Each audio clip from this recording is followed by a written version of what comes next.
السلام عليكم جروب كهربائي العراق. كما وعدناكم أعمالنا الكهرباء مستمرة بأحسن العمل وبأدق التفاصيل. اليوم كملنا هاي البناية لعرض مواد أجهزة منزلية.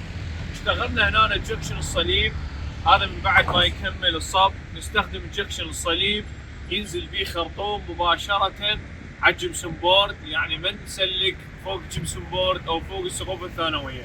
وايرات كاميرات او فد شيء ممنوع، كله التسليك يحصل عن طريق البوري.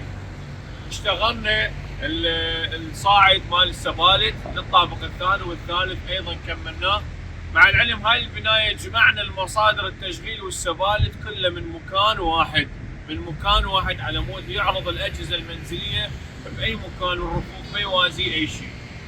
انتظرونا بعمل جديد. تحياتي لكم سيوف البغدادي. شوف العمل.